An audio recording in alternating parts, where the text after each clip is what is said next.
찬양 성부 성자 성령 성삼위일체께 영원 무궁하기까지 영광을 돌리세 영광을 돌리세.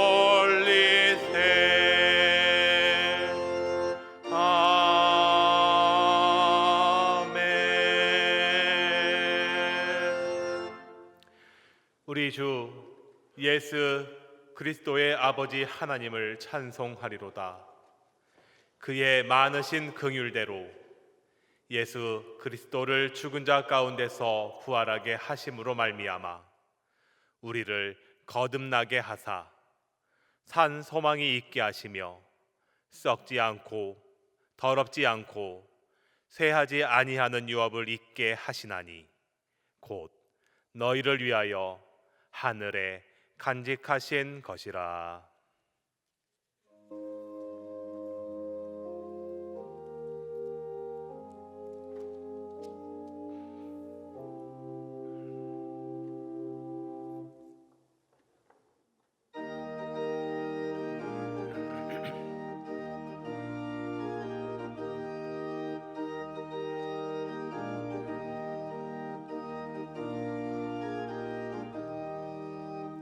할렐루야. 우리 예수 부활 승천하셨네. 세상 사람 찬양하니 천사와 답하도다. 구주 예수 부활하사 사망 권세 이겼네. 구주 예수 부활하사 사망 권세 이겼네. 할렐루야. 우리 예수 왕의 왕이 되시고 우리들의 중보 되심 성령 증거하시네. 구주 예수 부활하사 처음 열매 되셨네. 구주 예수 부활하사 처음 열매 되셨네. 할렐루야. 우리 예수 음과 뒤가 없도다. 무덤 속에 있는 죄인 주가 일으키시네. 구주 예수 부활하사 영광 주로 오시네. 구주 예수 부활하사 영광 주로 오시네. 할렐루야. 죽은 지 사흘 만에 무덤 문을 여시고 부활하신 예수님께 찬송과 영광을 올려드립니다. 부활의 첫 열매가 되신 예수님을 따라 우리도 부활하게 될 것을 믿으며 이 시간 삼위일체 하나님께 감격의 예배를 드립니다. 부활절 아침에 드리는 예배를 받으시고 우리 마음에도 참된 신앙이 회복되게 하여 주옵소서. 썩어 없어질 땅의 것에만 소망을 두지 않게 하시며 부활을 사모하는 성도답게 주 안에서 견실하며 흔들리지 않는 믿음을 지키게 하여 주옵소서. 예수님의 이름으로 기도하옵나이다. 아멘. 다 함께 사도신경으로 우리의 신앙을 고백하겠습니다. 나는 전능하신 아버지 하나님 천지의 창조주를 믿습니다. 나는 그의 유일하신 아들 우리 주 예수 그리스도를 믿습니다. 그는 성령으로 잉태되어 동정녀 마리아에게서 나시고 본디오 빌라도에게 고난을 받아 십자가에 못 박혀 죽으시고 장사된 지 사흘 만에 죽은 자 가운데서 다시 살아나셨으며 하늘에 오르시어 전능하신 아버지 하나님 우편에 앉아 계시다가 거기로부터 살아있는 자와 죽은 자를 심판하러 오십니다. 나는 성령을 믿으며 거룩한 공교회와 성도의 교제와 죄를 용서받는 것과 몸의 부활과 영생을 믿습니다. 아멘. 지난 한 주간 동안 하나님께 고백하지 않은 죄를 참회하는 기도를 드리겠습니다.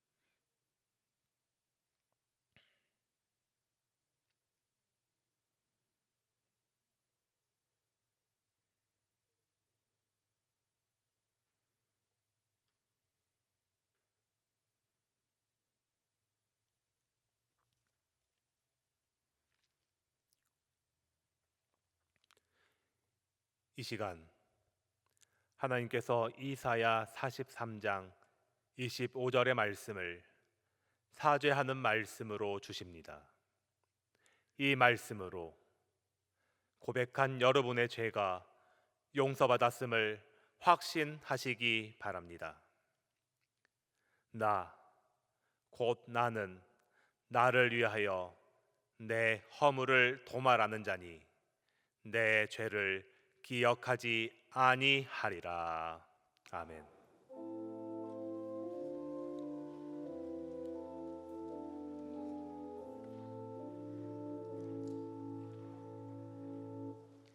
성시교독 134번 부활절 2번입니다.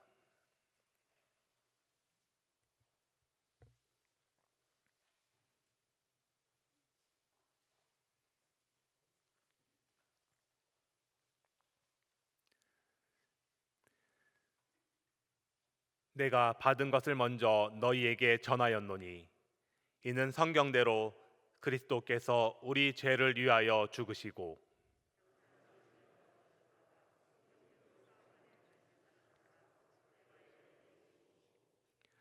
후에 12 제자에게와 그 후에 500여 형제에게 일시에 보이셨나니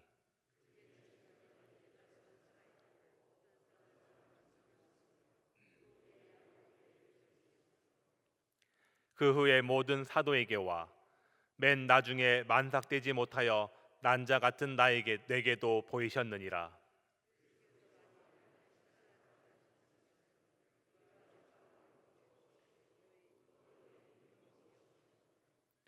만일 그리스도 안에서 우리가 바라는 것이 다만 이 세상의 삶뿐이면 모든 사람 가운데 우리가 더욱 불쌍한 자이리라.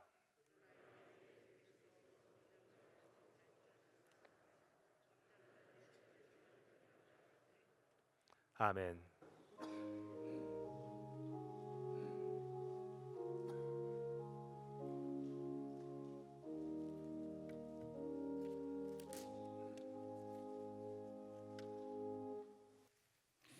이 세상을 창조하시고 섭리하시며 우리들의 생사와 복을 주관하시는 하나님 아버지, 저희들을 지켜주시고 인도하여 주셔서 코로나19 바이러스가 세상을 뒤덮어 사회의 모든 것들을 훔쳐들게 하는 부활절 이른 아침에 하나님 앞에 나와 예배드리게 하심을 감사드립니다.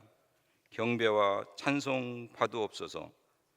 우리들을 구원하시기 위해 세상 사람들에게 멸시 천대 받으시며 인간적인 고통으로 십자가에 못 박히고 피 흘려 죽으신 예수님이 다시 사신 부활절 아침, 허물 많은 저희들 이 시간 하나님 말씀에 순종하지 않고 하나님의 섭리에 어긋나게 생각하고 행동한 모든 것들을 회개하오니 저희들을 용서하여 주시고 저희들이 깨끗한 심령과 성결한 마음으로 온전한 예배 드릴 수 있게 인도하여 주옵소서.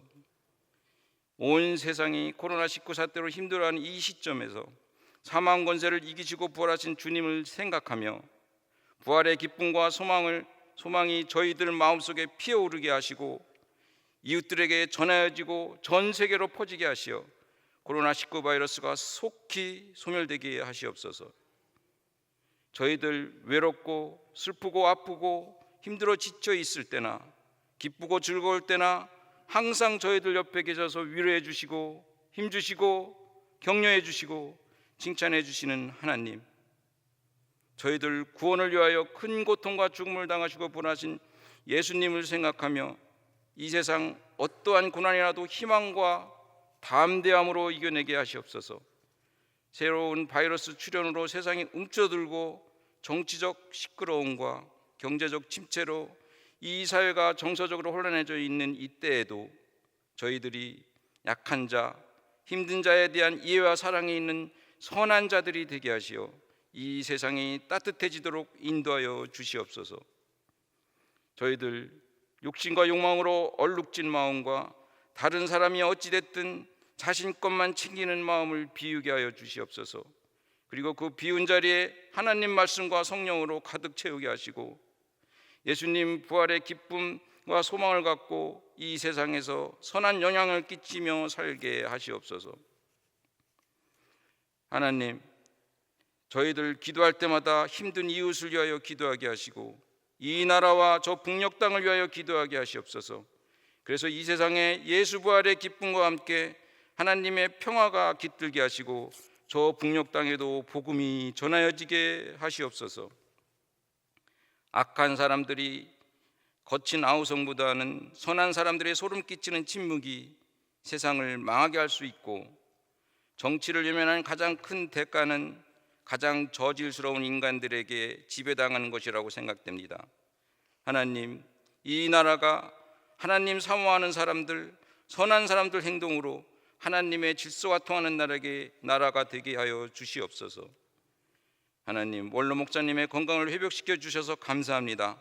아직도 회복되지 않는 부분을 위하여 저희들 계속 기도하게 하시고 하나님께서 항상 함께하여 주셔서 평안한 마음 유지하고 튼튼하게 하시고 그 삶이 복되게 하여 주시옵소서. 하나님께서 사랑하시고 인도하신 우리 담임 목사님에게 건강과 평안을 주시고 하나님께서 항상 함께하여 주셔서 맑고 튼튼한 영을 갖고 미래를 내다보는 힘있는 영적 지도자 되게 인도하여 주시옵소서. 앞으로 세상을 이끌어갈 교회학교 학생들에게 하나님 함께하여 주셔서 그 학생들이 풍부한 영적 경험과 소망을 갖고 살게 하여 주시고 그들이 만들어가는 미래가 하나님 뜻에 따라 움직이는 하나님 나라 될 수 있게 저희들 모두가 같이 힘쓰고 기도하게 하시옵소서. 우리 교회 각 부서가 하나님 말씀 사모하며 불같은 성령으로 영성이 풍부해지고 하나님의 큰 기쁨이 되게 하시옵소서. 우리 교회가 말씀으로 새로워지는 교회, 세상의 빛과 소금이 되는 교회가 되게 하여 주시옵소서. 하나님, 이동초 집사와 저희들이 한 마음으로 드리는 찬양을 기쁘게 받으시고 영광 받으옵소서. 주의 사자가 하나님 말씀 전할 때 성령 충만하게 하여 주시고 저희들은 감동으로 받아들이게 하시옵소서. 이 예배가 온전한 예배 되기를 간절히 원하오며 이 모든 말씀 사망 권세 이기시고 부활하신 우리 주 예수 그리스도의 이름으로 기도드립니다. 아멘.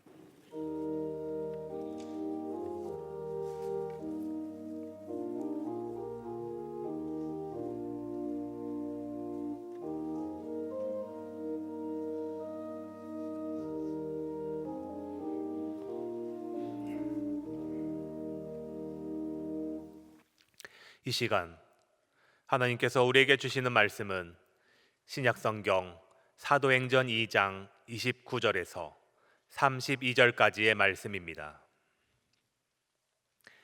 제가 보는 성경으로 신약 189쪽입니다.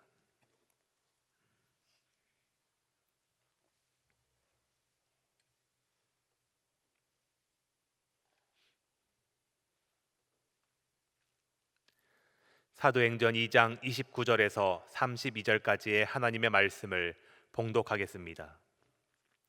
형제들아, 내가 조상 다윗에 대하여 담대히 말할 수 있노니 다윗이 죽어 장사되어 그 묘가 오늘까지 우리 중에 있도다.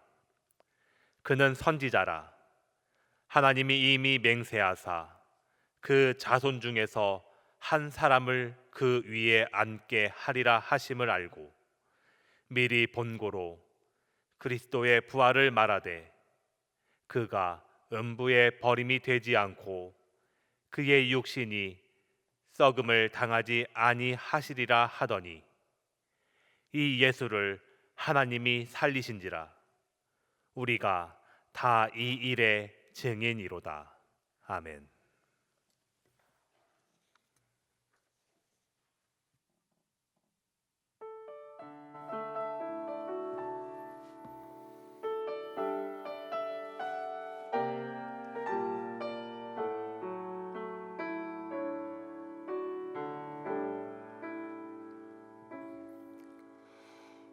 이제는 내가 없고 오직 예수님만 내 안에 살아계신 오직 예수님만 찬양하며 살리라 예배하며 살리라 내 안에 계시는 오직 예수님만 주님은 나의 아버지 내 상한 영혼 만지시고 주님은 나의 하늘아버지 나의 모든 것 주님께 맡기리 이제는 내가 없고 오직 예수님만 내 안에 살아계신 오직 예수님만 찬양하며 살리라 예배하며 살리라 내 안에 계시는 오직 예수님만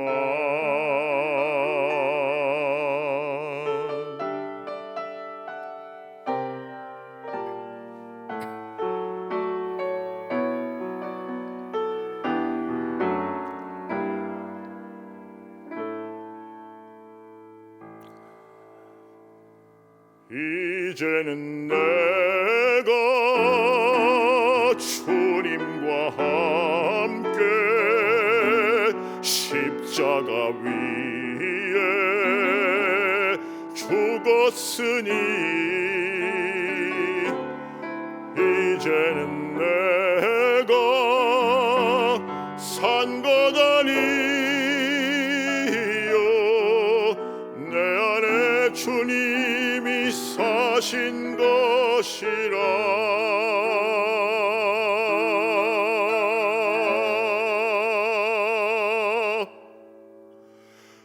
이제는 내가 없고 오직 예수님만 내 안에 살아계신 오직 예수님만 찬양하며 살리라 예배하며 살리라 내 안에 계시는 오직 예수님만 내 안에 계시는 오직 예수님만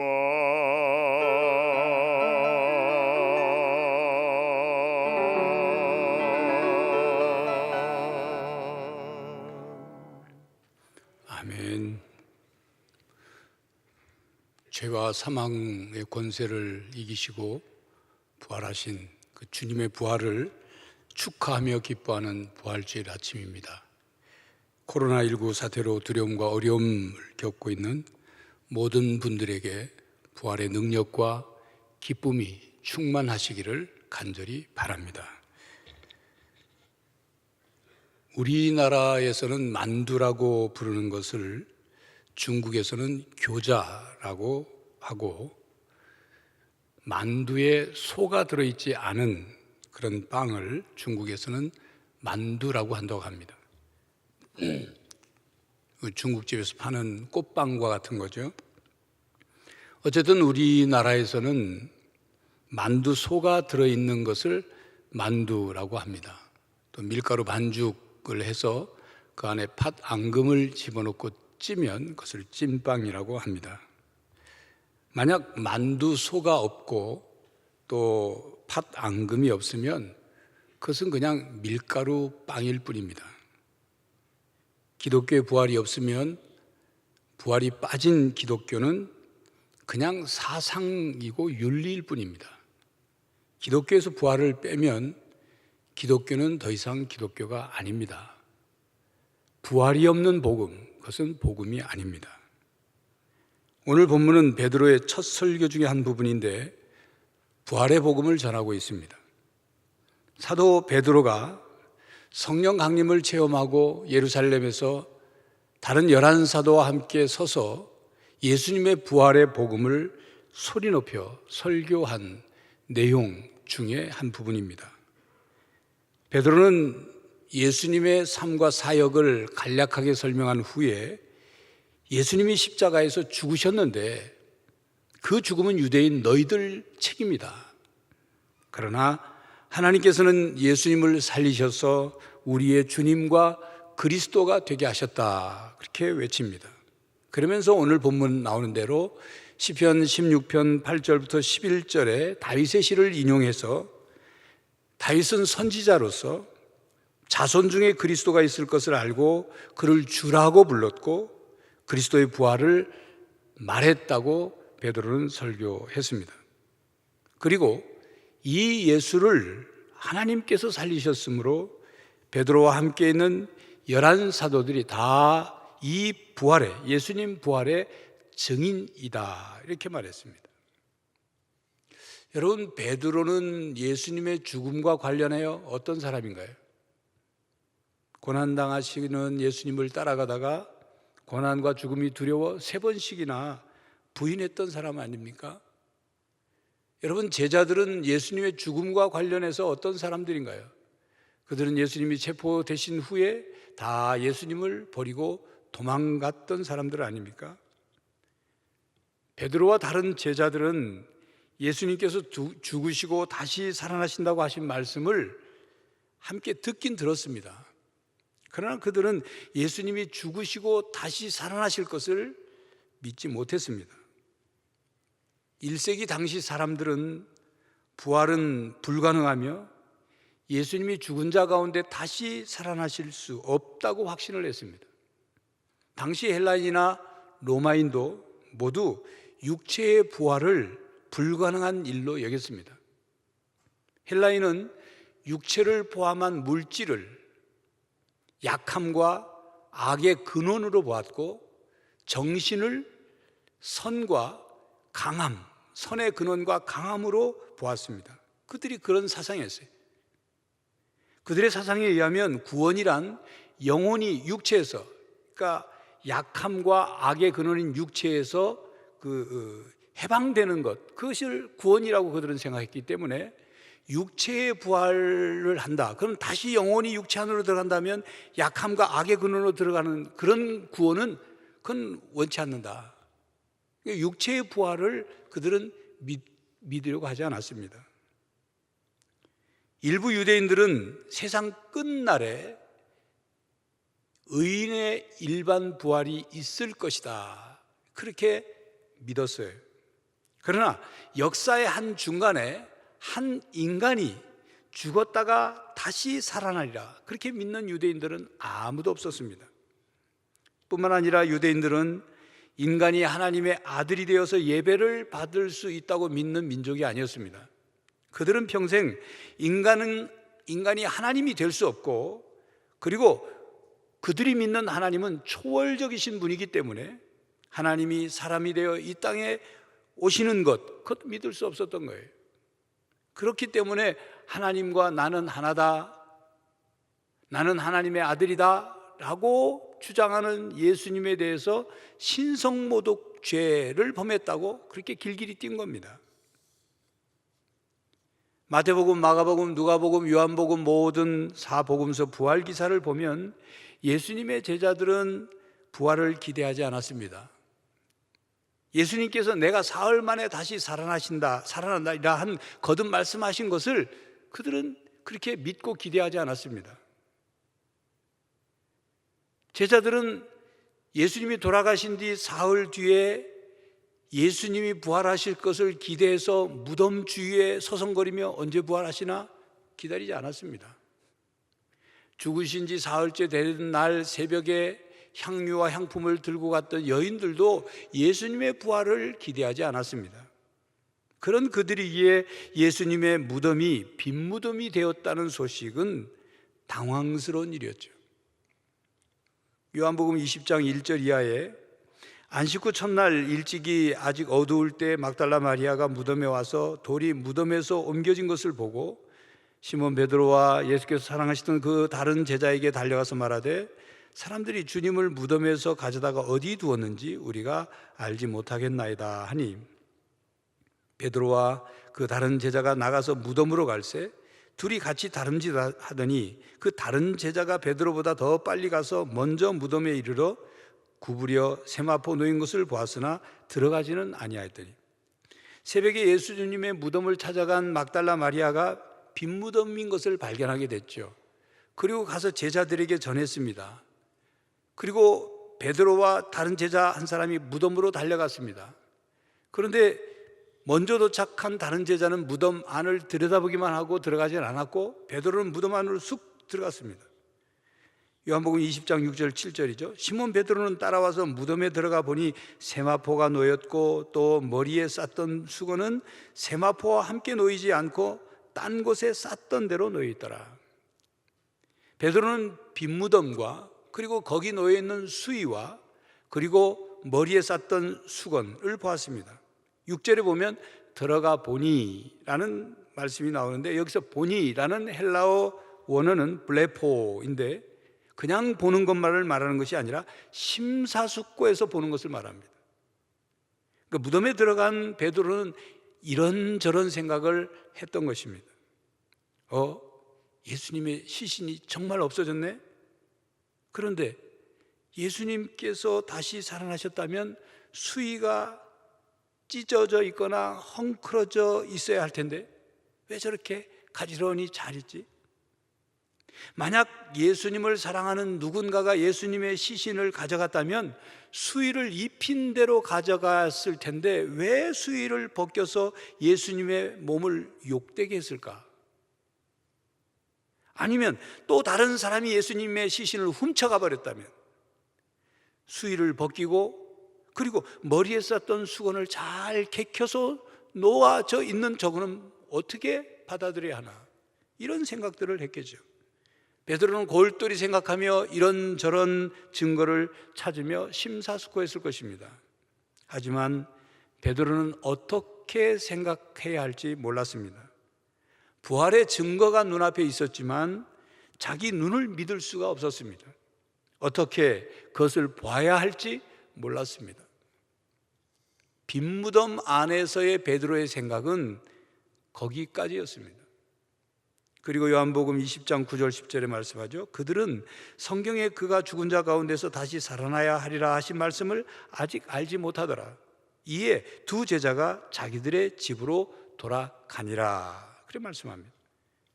두 제자들은 자기들의 집으로 돌아가면서 예수님의 부활 소식을 다른 제자들에게 가서 또 이야기하지 않았습니다. 나누지 않았습니다. 그런 내용이 없어요. 마가복음 16장 10절과 11절에는 마리아가 가서 예수와 함께하던 사람들이 슬퍼하며 울고 있는 중에 이 일을 알림해 그들은 예수께서 살아나셨다는 것과 마리아에게 보이셨다는 것을 듣고도 믿지 아니하니라. 제자들은 처음에 예수님의 부활을 믿지 않았습니다. 제자들은 예수님께서 십자가에 못 박혀 죽으시자 낙담하고 절망했습니다. 그들은 죽음으로 끝난 스승을 더 이상 하나님께서 보내신 분으로 확신할 수 없었습니다. 왜냐하면 십자가에 달린 자는 하나님의 저주를 받은 자라고 그들이 그동안 배워왔기 때문이죠. 제자들은 그렇게 다 끝났다, 그렇게 생각했어요. 그들의 마음을 설명해 주는 단어들은 바로 이런 단어들이었습니다. 슬픔, 허탈, 낙심, 실의, 절망, 불안, 두려움, 이런 단어들이 그들의 마음이었습니다. 그런데 예수님은 부활하셨습니다. 예수님은 부활하셨습니다. 예수님의 무덤은 빈 무덤이 되었습니다. 죽음으로 끝나지 않았습니다. 부활하신 예수님은 제자들에게 나타나셨습니다. 예수님의 부활을 목격한 사람들은 환상을 본 것이 아닙니다. 부활하신 예수님은 방문을 꼭 걸어 잠그고 두려움 속에 있는 제자들에게 나타나셨고, 제자들에게 말씀하셨고, 제자들과 함께 음식을 드셨습니다. 예수님의 부활을 의심하는 도마에게는 직접 십자가에서 난 못자국을 보여주셨습니다. 예수님의 부활 소식을 듣고도 고기를 잡으러 가서 밤새 허탕친 사람들에게 주님은 찾아오셨습니다. 그리고 그들을 위해 식사를 준비해 놓으시고 와서 조반을 먹으라, 식사를 초청하셨어요. 그리고 베드로에게 내가 나를 사랑하느냐 3번씩이나 물으셨습니다. 베드로는 어떤 마음이었을까요? 예수님을 모른다고, 상관없다고 3번씩 부인했던 베드로의 마음은 어땠을까요? 부활하신 예수님의 얼굴을 어떻게 뵐 수 있었을까요? 베드로는 예수님의 부활이 감격스러웠을까요? 아니면 당황스러웠을까요?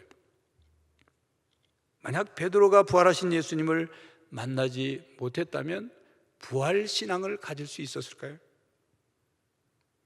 예수님이 막연하게 언젠가는 부활하시겠지 그렇게만 생각하고 기다렸을까요?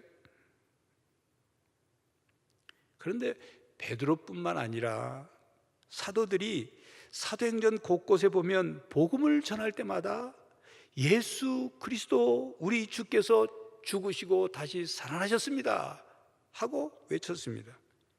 이 부활의 진실성은 부활하신 주님에 대한 제자들의 경험에 근거합니다. 만일 제자들이 예수님의 부활을 허위로 선전했다면 기독교가 2000년 후인 오늘까지 존재할 수도 없고 점차 큰 발전을 가져올 수도 없었을 것입니다. 인간은 생각하는 갈대라는 유명한 말을 한, 그래서 그 유명한 저서인 팡세를 쓴 프랑스의 위대한 수학자이자 철학자인 파스칼은 이렇게 말했어요. 만일 예수의 제자들이 서로 의논해서 예수의 부활을 거짓으로 만들어냈다고 가정해보자. 그중 한 사람이라도 본심으로 돌아가서, 소위 말하는 양심선언이죠, 거짓이 폭로되고 그러면 예수의 부활은 전부 붕괴되었을 것이다. 그러나 제자들은 순교하면서까지 부활을 입증한 제자들의 진실성을 보여주었다. 여러분, 죽고 끝난 스승을 위해 부활했다고 거짓말하면서 남은 생애를 바칠 사람이 있을까요? 부활하지도 않은 사람을 부활했다고 거짓말하면서 부활을 전파하느라 오히려 힘들고 어려운 삶을 살 사람이 있을까요? 예수님의 제자들은 부활을 전파하느라 오히려 힘들고 어려운 삶을 살았습니다. 자주 굶었고 조롱당했고 그리고 매맞고 옥에 갇히고 고통스러운 방법으로 처형당하기까지 했습니다. 그럼에도 불구하고 끝까지 예수님의 부활의 복음을 전하다가 순교했습니다. 여러분, 거짓말장인은 순교하지 않습니다. 자신의 거짓말을 지키려고 순교하지 않습니다. 제자들이 박해와 순교까지 기꺼이 감수할 정도로 변화되었다는 것이 예수님의 부활의 증거입니다. 제자들은 정말로 자신들이 다시 살아나신 예수님의 부활을 목격했고 그 부활을 믿게 된 것이 옳았다고 확신했기 때문이에요. 베드로는 죽은 자 가운데서 다시 살아나신 예수님을 만났습니다. 부활하셨다고, 예수님이 부활했었을 거야, 부활하셨다고 생각하자, 이게 아닙니다. 환상을 본 게 아니에요.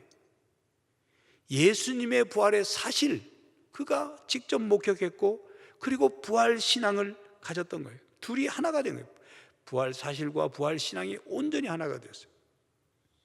예수님을 모른다고 3번씩이나 부인했던 베드로가 달라졌습니다. 유대인들을 향하여 예수님이 부활하셨으며 그리스도 즉 메시아 구주이심을 담대히 선포하였습니다. 오늘 본문의 베드로의 설교는 예수님의 부활 사건이 베드로 자신의 삶을 이렇게 바꿔놨다는 그런 증언을 지금 하고 있는 것입니다. 성도 여러분, 우리는 예수님의 역사적 부활 증거를 얼마든지 확인할 수 있습니다. 당장 베드로가 목격한 빈 무덤과 그 무덤 안에 수의 그리고 수건이 잘 개켜져 있는 모양, 그 모습은 예수님의 부활을 증거하는 중요한 증거입니다. 제자들의 변화, 이것도 예수님의 부활의 중요한 증거입니다. 이렇게 예수님의 부활이 역사적 사실이라는 것을 조금만 연구해 보면 우리는 알 수 있습니다. 부활의 증거를 설명하는 전문가들의 책 몇 권, 아니 책 몇 페이지만 읽어도 믿을 수 있어요. 진지하게 탐구하면 쉽게 예수님의 역사적 사실을 믿을 수 있습니다. 무신론자들은 끊임없이 예수님의 부활을 강하게 공격하고 있습니다. 그들은 자기들의 생각을 고정시켜 놓고 탐구하기 때문에 어리석은 결론을 쉽게 내는 거예요. 진지하게, 솔직하게, 진리 앞에, 사실 앞에, 증거 앞에 그렇게 접근해야 하는데 자기 생각과 신념을 정해놓고 접근을 하니 믿지를 못하는 거예요. 한때 영국의 무신론자였던 리틀스톤 경과 길버트 웨스트 경은 그 두 사람이 무신론자였는데 그 자신들의 무신론을 주장하기에는 두 가지 장애를 해결해야 되겠다 생각한 거예요. 하나는 예수님이 부활하셨다는 얘기, 다른 하나는 사도 바울이 그 예수를 믿고 변했다. 요 문제만 허물어뜨리면 무신론을 좀 증명할 수 있다고 생각한 거죠. 그들은 이 두 가지 사실을 변증하기 위해서 연구하기 시작했습니다. 그런데 얼마 동안 연구한 뒤에 두 사람이 결론을 내렸어요. 우리도 더 이상 이에 대해 반증할 수가 없다. 우리는 이 연구를 통해서 오히려 예수님이 부활하셨다는 사실을 확인했을 뿐만 아니라 우리들이 죄인인 것을 깨닫게 되었다. 그리고 어쩔 수 없이 그 예수님을 우리의 구주로 영접할 수밖에 없다. 영국의 저널리스트 프랭크 모리스는 죽은 자의 부활이 있을 수 없는 신화에 불과한 것이라고 생각하고 예수의 부활을 반박하는 글을 쓰기 위해서 세밀한 연구와 조사를 했습니다. 그 연구를 종합해서 책을 썼어요. 그 책은 예수 그리스도의 부활을 송두리째 믿는 내용이었어요. 바로 그 책이 Who Moved the Stone? 누가 돌을 옮겼나? 우리나라에도 번역이 된 책이에요. 부활의 허구성을 입증하려고 하다가 부활의 진실성을 입증하게 된 것입니다. 부활 사실을 부인하기 위하여 연구하던 그 무신론자들이 오히려 예수 그리스도를 구주로 영접하게 되는 것을 볼 수 있습니다. 이처럼 부활을 부정하는 세력은 다 망했으나 부활의 진리를 증거하는 교회는 여전히 오늘도 살아 역사하고 있습니다. 왜 그렇습니까? 교회는 부활하신 주님의 몸된 교회이기 때문입니다. 베드로는 처음에는 믿지 못했지만 부활하신 주님을 만나고 부활의 신앙을 가졌습니다. 그래서 베드로는 자신뿐만이 아니라 자신과 함께한 사람들이 예수님의 부활에 대한 증인이라고 선언하고 있습니다. 32절에 이 예수를 하나님이 살리신지라 우리가 다 이 일의 증인이로다. 베드로 자신만이 아니라 그 증인이 집단이라는 거예요. 많이 있다는 거죠. 한두 명이 아니라는 것입니다. 고린도전서 15장에는 사도 바울이 그 증인들을 쭉 나열해서 설명하죠. 베드로와 12제자와 500여 형제들과 그리고 야고보와 모든 사도들 그리고 바울 자신 부활을 목격한 증인이라고 말합니다. 증인이란 어떤 사건을 알고 목격한 사람들이죠. 그것을 직접 알지 못하는 사람은 증인이 될 수 없습니다. 누가복음 24장 4절에 부활하신 예수님께서 제자들에게 부활의 증인이라고 말씀하셨습니다. 예수님의 부활을 믿고 예수님을 주로 영접한 사람들은 부활 증인으로 살아가야 한다, 그 말씀이에요. 그리스도인들은 부활 사건을 경험하고 증거하는 삶을 살아야 합니다. 부활의 증인이 되어야 합니다. 여러분, 프랑스 군인들은 전쟁터에 나갈 때 배낭 속에 2개의 책을 지니고 나간답니다. 하나는 성경책, 하나는 팡세라는 책이죠. 이 철학자 파스칼이 쓴 이 팡세를 넣고 다니는데, 이 파스칼이 팡세를 쓰게 된 계기가 있습니다. 파스칼에게 여동생이 있었는데 그 여동생이 불치의 병에 걸렸어요. 눈에 시력에 문제가 생기는 불치의 병이 걸려가지고 오랫동안 기도하고, 어느 날 그 여동생이 열심히 하나님께 간절히 기도하고, 기도가 마치자마자 오빠에게 막 달려왔어요. 오빠, 나에게 놀라운 기적이 일어났어요. 내가 하나님께 기도하고 있는데 십자가가 나타나서 내 눈을 만져들더니 내 눈이 치료되었어요. 이제는 다 잘 보여요. 이때 파스칼은 속으로 이렇게 중얼거렸습니다. 나는 철학자의 하나님을 믿는 것이 아니라 아브라함의 하나님, 이삭의 하나님, 야곱의 하나님, 살아계신 하나님을 나는 믿는다. 파스칼은 이것을, 여동생의 치료를 계기로 팡세를 집필하게 된 것입니다. 파스칼이 죽은 후에 그의 옷에서 이상한 가죽 조각들이 발견됐어요. 파스칼이 입었던 옷깃마다 이상한 가죽 조각이 덧대어 있었는데, 그 가죽 조각에 뭐라고 쓰여 있냐면 나는 살아계신 하나님을 믿는다. 그 가죽 조각을 늘 지니고 다닌 거죠. 살아계신 하나님을 믿는 믿음을 우리의 가슴 속에 간직하고 살아야 합니다.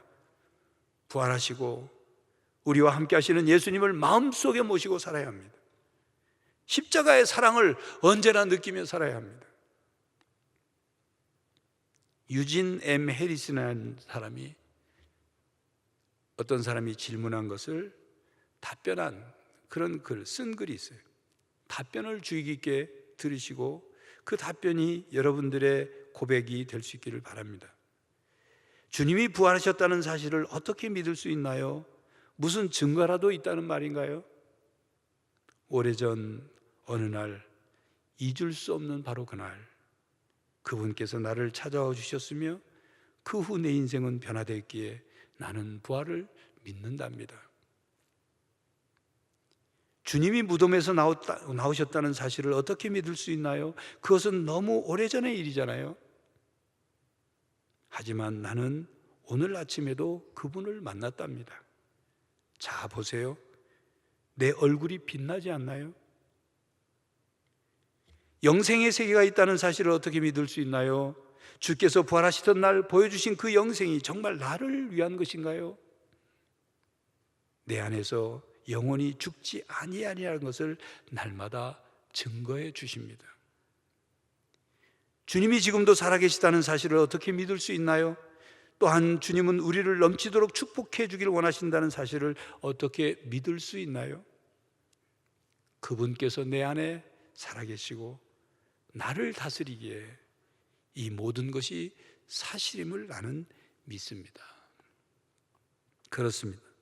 부활의 증인으로 살아간다는 것은 날마다 부활하신 주님과 함께 살아가는 것입니다. 부활하신 주님을 주로 믿을 뿐만 아니라 나 또한 부활하여 영원히 살 것을 확신하는 것입니다. 부활신앙을 사람들에게 전하며 사는 것입니다. 이렇게 부활신앙으로 사는 사람, 그리스도인은 부활을 믿지 못하는 사람들과 달라요. 죽음 앞에서 달라요. 영국 마이어 목사님은 죽기 며칠 전에 친구인 핀드리 목사님에게 이렇게 편지를 썼다고 그래요. 내 생명이 며칠 남지 않았다는 것을 지금 들었네. 이 편지가 자네에게 도착할 때쯤 나는 천국에 가 있었을지도 모르네. 답장을 써보내지 말게나 우리 부활의 새 아침에 천국에서 만나세. 죽음을 두려워하지 않는 것, 이 세상이 전부인 것처럼 살지 않는 것, 영원한 세상을 위해 준비하며 살아가는 것, 부활의 소망을 가진 사람답게 살아가는 것, 또한 살아계신 하나님을 경험하는 것, 오늘도 나의 삶에 구체적으로 함께 하시고 사랑과 능력과 은혜를 베푸시는 주님을 경험하며 살아가는 것, 그 경험을 고백하고 그 경험을 나누고 전하고 증언하면서 사는 것, 그 부활의 증인으로 사는 것입니다. 오늘도 부활의 증인은 살아계신 주님으로 인하여 코로나19의 불안과 두려움 속에서도 평안을 누리며 살아갑니다. 예수님의 사랑과 말씀으로 담대하게 살아갑니다. 죄를 미워하고 진리 가운데 거하며 살아갑니다. 부활하여 영원히 살 하나님 나라를 준비하며 살기에 오늘도 내일도 예수님을 닮아가고 십자가의 사랑을 실천하며 살아갑니다. 자기 십자가를 지고 성령 충만한 삶을 살아갑니다. 세상을 향하여 나는 부활의 증인입니다 라고 선포합니다. 모든 부활 증인에게 부활의 능력이 나타날 것입니다. 성도 여러분, 부활의 증인으로 살아가는 여러분에게 부활의 능력과 기쁨이 함께 하시기를 간절히 바랍니다. 기도하겠습니다. 하나님, 죄와 죽음과 두려움과 슬픔과 모든 악한 것들을, 부정적인 것들을 이기시고 다시 부활하신 주님, 그 부활의 기쁨과 능력을, 그 사랑과 소망을 저희들 이 아침에 다시금 깨닫고 감사하며 기뻐하며 주의 말씀을 들었습니다. 부활의 능력이, 부활의 영이, 부활의 역사가 우리들의 삶 속에 날마다 역사하게 하시고 우리들이 부활의 소망을 붙잡고 살아가게 하여 주시옵소서. 세상 속에서 부활을 믿고 부활의 소망을 가진 자로서 부활의 증인이 되게 하여 주시옵소서. 예수 그리스도의 이름으로 기도하옵나이다. 아멘.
떨면서 바치는 이 작은 예물도 주님은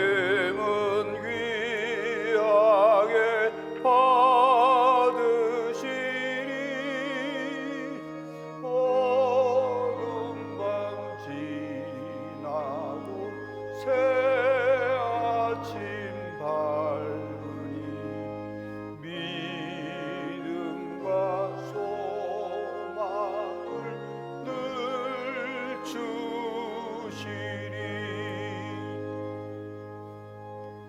사랑과 구원의 은혜를 베풀어 주시고 부활의 기쁨과 소망을 주신 하나님께 감사를 드립니다.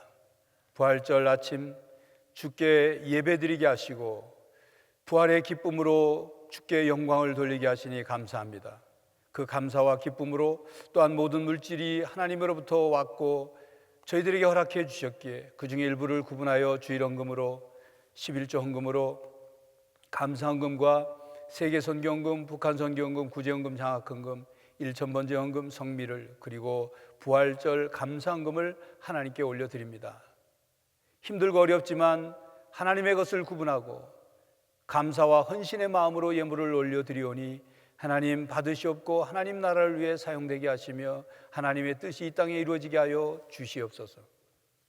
믿음으로 드린 손길들을 주님 아시오니 약속하신 대로 하늘의 신령한 복과 땅의 기름진 복을 부어주시고 환난에서 벗어나 근심이 떠나게 하여 주시옵소서. 힘들고 어려운 가운데 있사오니 성도들의 삶의 영역을 넓혀주시고 복을 부어 주시옵소서. 성도들의 가정마다 평안하게 하시고 건강하게 하여 주시며 생업과 직장의 복의 통로가 되게 하시고 성도들의 자녀들이 믿음 안에서 올곧게 성장하여 이 땅을 변화시키는 사람들로 살아갈 수 있도록 학업과 신앙과 취업과 결혼과 진로를 책임져 주시옵소서. 해외에 있거나 타지에 있는 천안중앙 가족들을 지켜주시고 군복무 중에 있는 장병들을 보호하여 주시옵시며 고난 가운데 있는 성도들을 주의 오른팔로 붙들어 일으켜 세워 주시옵소서. 병약한 이들, 회복 중에 있고 치료 중에 있는 이들을 온전히 치유하여 주시고 강건케 하여 주시옵소서. 하나님, 세계가 코로나로 인하여 고통 가운데 있습니다. 감염 확진자가 170만을 넘고 있사온데 하나님, 이 땅을 불쌍히 여겨주시고 하나님, 이 코로나19 바이러스를 거두어 주시고 주님, 주의 놀라운 능력으로 간섭하시고 통치하여 주시옵소서. 속히 치료제와 백신이 개발되게 하시고 하나님, 이를 통하여 모든 세계의 사람들이 깨닫고 돌이키며 하나님 앞에 바로 서는 계기가 되게 하여 주시옵소서. 위험에 노출되어 있는 선교사들을 보호하여 주시옵시고 특별히 우리 교회가 후원한 페루, 몽골, 러시아, 온두라스, 베트남, 미얀마, 캄보디아 선교사들과 가정을 지켜주시고 사역 가운데 함께하여 주시옵소서. 하나님, 저희 나라가 여러 가지 힘들고 어려운 가운데 있습니다. 그런 가운데도 코로나19를 방역을 열심히 하여 주여 참 많은 부분들이 잡혀가게 하시니 감사합니다. 다시 어려움에 빠지지 않도록 주님 도와주시고 간섭하여 주시옵시며 특별히 하나님, 이 일에 수고하는 의료진들과 자원봉사자들과 구급대원들과 그리고 방역 당국과 공무원들 지치지 않도록, 감염되지 않도록 저들의 수고의 열매를 거둘 수 있도록 역사하여 주시옵소서. 속히 주께 나와 마음껏 예배드릴 수 있는 날이 속히 오게 하여 주시옵소서. 하나님, 이번 수요일은 또 국회의원들을 뽑는 선거일인데 기도하며 바른 선택을 하여 대한민국의 미래를 우리들의 손으로 열어가게 하여 주시옵소서. 저희 교회가 세상 속에 희망이 되길 원하오니 어려운 가운데서도 성도들의 삶이 빛과 소금의 삶이 되게 하여 주시옵소서. 이제 또 새로운 주간을 저희들 살아갈 때 주님의 보혈로 저희들을 덮어주시고 보호하여 주시옵시며 부활의 능력으로 살아가게 하여 주시옵소서. 예수 그리스도의 이름으로 기도하옵나이다. 아멘.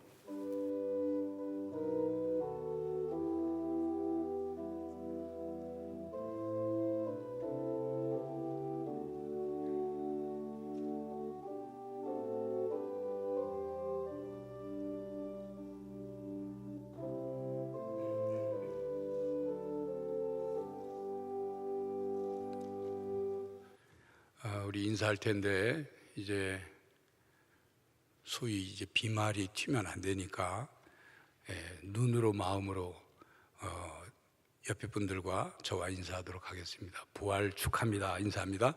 부활 축하합니다. 부활 축하드립니다. 부활 축하드립니다.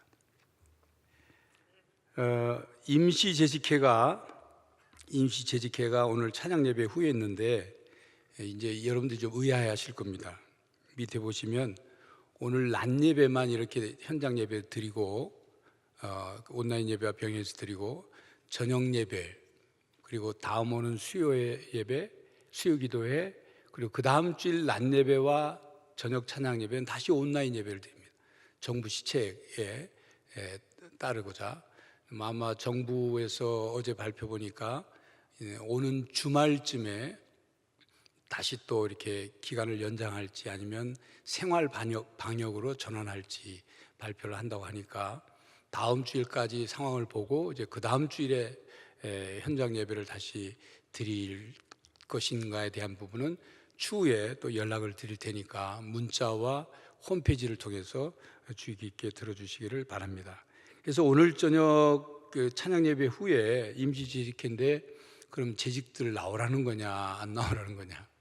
온라인 예배를 드리니까 집에서 드리시고, 이 임시재직회 때는 노예의 서류를 꾸며야 될 그 부목사 청빙하고 서명하는 건이 있어요. 이미 부임해서 이제 이영민 목사님과 고등부의 그 나요한 교육 목사님 청빙 서류가 꾸며져야 되기 때문에 그거 꾸미기 위해서, 그거 마련하기 위해서 하는 거니까 이제 장로님들하고 우리 교육자들만 모여서 그 임시 재직회 형식을 갖춰서 하면 되니까 여러분 그렇게 양해를 해주시고, 특별한 때니까 양해를 해주시면 되겠습니다.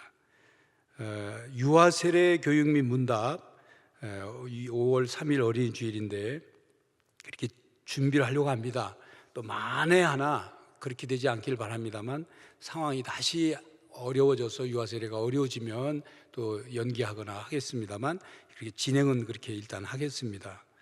그리고 교회 학교 주일 예배는 온라인 예배로 계속 드리고, 또 온라인 새벽 기도회가 다시 30분에 새벽 5시 30분에 계속되고 있습니다. 코로나19 회복 사태 종식과 회복을 위해서 오전 10시, 오후 3시, 저녁 9시 기도는 계속되고 있으니까 휴대폰 알람을 맞춰 놓으시고 30초든 1분이든 꼭 함께 기도해 주시길 바랍니다. 교회 아름다운 신문 4월, 5월호, 이제 코로나 때문에 4월호는 발간하지 않았고요. 그래서 4월, 5월호 합본회로 발간이 됐습니다. 대회실 나가시면서 대회실 입구 쪽에 비치된 것 필요한 대로 가져가셔서 읽는 용으로나 혹은 전도용으로 사용하시고, 평일날도 상시에 그 본당 입구 앞에 이렇게 비치해 놓을 테니까 승용차 가지고 오셔서 이제 가져가셔서 선용을 하시면 되겠습니다. 특별히 사순절 전교인 5,000시간 기도운동은 오늘 아침 기준으로 4,772시간이 기도되었습니다. 그래서 아직 코로나 사태가 종식되지 않았으니까 5,000시간이 마무리될 때까지 이제 다음 주 오늘 내일 계속되고, 5,000시간이 되면 그 5,000시간 종료와 함께 또 이 기도운동에 대한 안내를 드리겠습니다. 그리고 나가실 때 이제 한꺼번에 나가시면 지금까지 사회적 거리 2m를 철저히 저희 교회는 지켜서 이렇게 자리를 해놨는데 서로 접촉하거나 하지 않도록 뒷좌석부터 먼저 나가시고, 조금 앞에 계신 분들은 거리를 맞춰서 거리를 두시고 나가시도록 하시고, 가실 때는 지하 1층을 개방합니다. 오실 때는 1층으로만 들으셨지만 가실 때는 지하 1층으로 계단 쪽으로 내려가셔도 주차장 쪽으로 가실 수 있도록 그렇게 안내를 하니까 이렇게 참고해 주시기 바랍니다. 이상 말씀드립니다.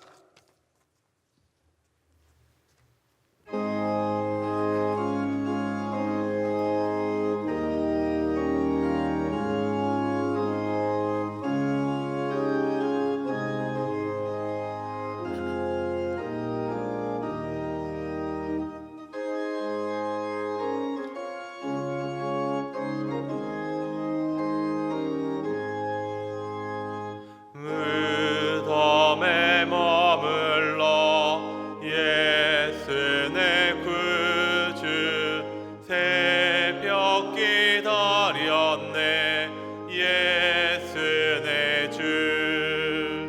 원수를 다 이기고 무덤에서 살아나셨네.